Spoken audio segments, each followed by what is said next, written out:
big style. And then it's about pricing in the next phase of the markets, isn't it? What about the top edge up here? Did it play out? Sure did. Sure did. But where did it play out? How deep was the area? Well, it played out with a nice easy money swing until the bulls came back in and then they bought the bottom edges. You see how easy it is, guys?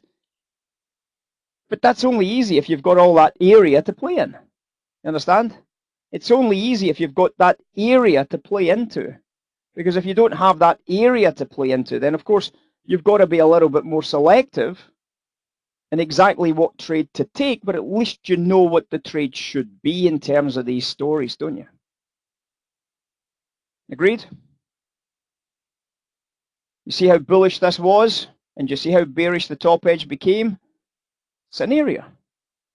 So when you get that bullishness creeping in, you're obviously going to be looking into these areas in here, for example. You're going to be looking into these areas in here, for example, for those buy trades. It creeps into the top edge, you're going to be looking into that sell area up there.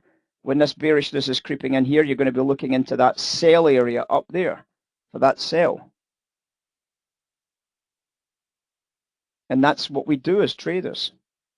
So you can see every single one of these divergences pays out if you can trade the area, but that's the challenge for every single one of you. Being able to take a trade in an area means getting very specific about what it is you need to see to be a trigger. It's all right seeing the analysis. We talked about this yesterday. It's all right seeing the analysis, and we can see that the analysis always is right. But is it good enough for you as a retail trader to get your stops on a break even and make some quick money? That's that triggering process. That's something that triggers you in. We took 2 gold trades today based on an area. And it was obviously, we were talking about this break of 18 handle. We had 2 sells, and this was our triggering process, right? The trigger was the book sellers, the big buyer getting jammed, and then the sell order, boom, made money. And then we had another buyer getting jammed, exactly the same, almost a mirror image of the 2 trades. You might be saying it is the same thing. It's not the same thing. 249 contracts here, 249 contracts here. It's 2 different trades. Both had exactly the same book setup. Both made easy money. Another big profit on the short sell. 2 trades, 2 areas, 2 value divergences, 2 profitable outcomes. Another 100% winning day so far. So we've got to still find that trigger. And that's what we challenged you to do yesterday, was inside these areas is find those triggers, isn't it? Inside the key areas, it's finding the key trigger narratives that take place and building a narrative against them. Look at that sell that we've just been talking about. Has that now developed into a brilliant sell since we've been talking about it? Perfect, right? So yet again, an easy enough trade to get involved in, and an awful lot of money being made by people that listen and press buttons. An awful lot of money by people that listen and press buttons and make the big cash. Was it a single trade?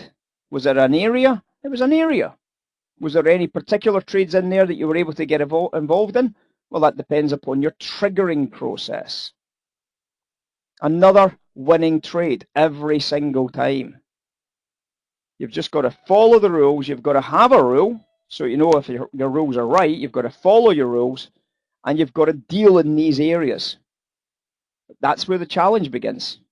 Finding the trades is really easy. You all seem to be able to find these trades very, very easily, and they all make money. But do you make money off of these trades? Do you make money off of these trades?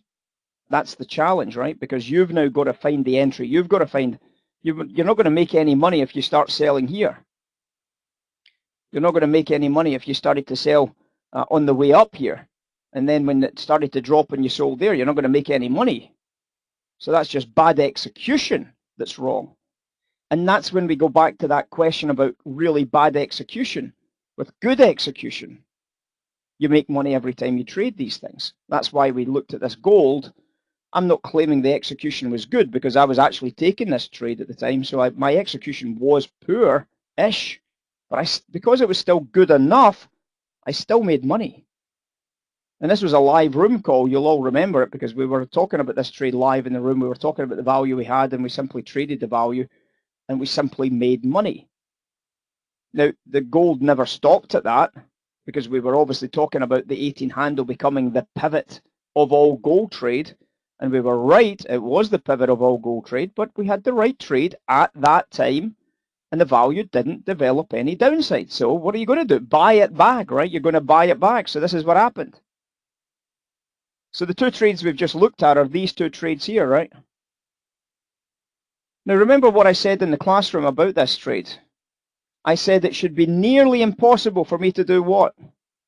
Sell the market, right? Is that exactly what I said? It should be nearly impossible for me to sell this price. So that was what the conversation was when we were talking about it. So I would rather be a buyer inside of that structure. I'd rather be a long trade. Now, obviously, at that point there, this is what we were seeing. You might be saying, well, we never had any value divergence. We bloody well did. The value was diverging on that sell there when that was dropping there, where the value was diverging 100%. And because we had the 18 handle, we knew there was going to be profit taking into that area. So we knew that this was going to happen. But we also knew that this would be a volatility expansion area because of the 18 handle. Either it would expand significantly to the downside or it would expand significantly to the upside. Hedge your bets. Well, that's what an RGL is.